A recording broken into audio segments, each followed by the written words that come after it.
So, welcome to the Goblin Garage.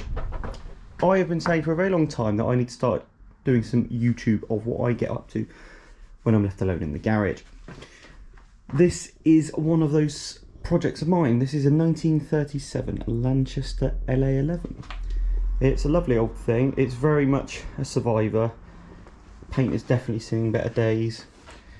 And mechanically it's fully up together. It does run really well. I've got it running this year, start of this year. Brakes are all good, tyres are good. It's all just looking a little bit tired. I'm gonna start off with doing all the body work.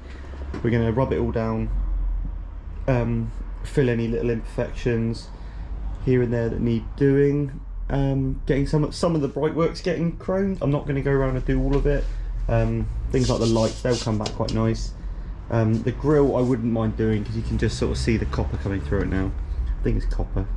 I want to say they copper coat it first, so I wouldn't mind getting that done. Yeah, what we're going to do is go for black on black. I like the blue, don't get me wrong, the blue is cool, but it would be easier to paint black on black, and I think jet black car, nice straight panels, that'll look really cool. I do plan on using this all year round. It's not something that's just going to be sat in the garage. I'm going to put a carport on the house, and then yeah, do I say daily it? I probably won't be dailying. I might be dailying it, who knows. So what I'm going to try and do now, I've done a bit of sanding and I'm bored of sanding, I'm not going to lie. What I'm going to try and do now is remove this little light which is on the wing. Good grief, this steering's heavy. Is that full? It can't be full lock. No, it's not. It's very heavy. Ordinarily, I would be using the correct size socket. However, my tools aren't here, they're in my lorry, which is at my friend's farm. So, do excuse the adjustable spanner. And the spanner on the operating end of it. That's got it. The lights under here weren't soldered or had any connections, they were just sort of twiddled together in the hope that they would last. So I'm going to redo that with some proper connectors. That being said, we're probably going to rewire the entire car because there's about 6 wire. Hello, this is William, my Labrador. You probably can't see him. Oh, hello, there's the other one, Willow. Hello.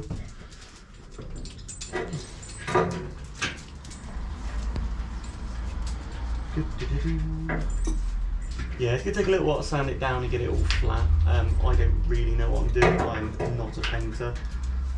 I'm not too bad with the oily bits, but I'm definitely not a painter. But that being said, I would like to have a go at trying to get this as flat as I can and do a fairly nice job of it. There we are. Joseph Luca Limited. Very nice. So I'll give all this a clean. Like I said, I'm not gonna get these sorts of bits re-chromed. I think that's perfectly acceptable like that. Let's give it a really good clean and a polish. I might try and get some sort of acid bath set up so I can clean all the nuts and bolts up.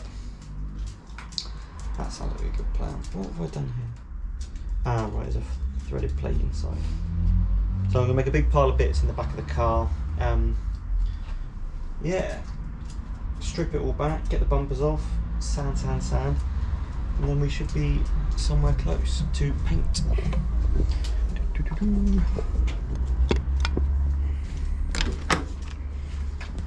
It's all very nice in here though.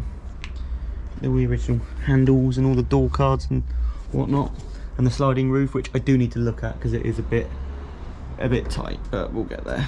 I have more pressing issues currently, don't I, mate? Yeah. I'll show you the engine while I've got the camera going.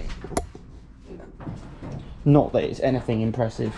In actual fact, when I got the car, it sounds a bit silly, I had the hope that the engine was toast, and then I was looking at putting a Daimler V8 in it. That being said, it works perfectly, and I don't need another big project like that. So I'm just going to tidy it up. I might, when I redo the wood, sort of de-dress the engine, get the exhaust and that off, give it a lick of paint as well, take the sump off, take the rocker cover off, Yeah, new gaskets, just a bit of a birthday. It does all work, it all charges, the dynamo works, it's not leaking anything, so yeah, I'm quite glad really. It would have been an absolute ball ache and probably never got finished if I went down the Daimler V8 route, but it would have been very cool. It's a little 2.5 litre Hemi. I will have to rig up some sort of heating. I'm sure I can just tee into the water pipe and put a little box under there because it'll be jolly cold in winter. Probably ought to get some proper lights on it as well. But there she is. There he is, in fact. It's Cyril. I didn't name him, but he's called Cyril. Quite cool. I think it's because of the CRO on the number plate. I believe that's a Cornish number plate. Don't quote me on that. I don't really understand how old number plates work. I'm sure someone will be able to steer me in the right direction. Yeah, it's a lovely thing. As you can see, there's a good few ripples in the panels. Gonna try and get that as straight as I can and sort out things like this. There's a few bits and pieces like this on it. Yeah, watch this space. I won't be boring you with my paint preparation because that won't be very interesting at all. Maybe I'll do a time lapse of me rubbing down one of the wheels. But I will do a lot of videos of the mechanical side of things. So I'll do like the oil changes and bits and pieces like that. Maybe I'll do a couple of videos of me rubbing down engine covers and the like. When we first got him, the starter motor died pretty much immediately. I think the brushes were completely worn out on it. We were cranking it over by hand, which was great until the condenser packed up and I didn't know, so I was cranking and cranking and cranking, getting sore arms and ripping calluses off. All good fun, so I got bored of that quite quickly. Managed to get some new old stock brushes, took the starter motor apart, shot blast everything, painted it, put new brushes in, and yeah, it runs an absolute treat. Starts on the button. I won't start it today because I think the battery's a bit low and there is a bit of rag stuffed in the carburettor. That's to stop all the paint dust. There's a few other bits I wouldn't mind doing to it. I managed to get an original, no, that's not original actually. There's a carburettor off of a Lanchester 14, which is a slightly larger version of this car, with a 6-cylinder engine, and that carburettor on there is off of a Mini, very early Mini, so it's not quite right for the car. But the one off the 14 is off of a Lanchester, so closer.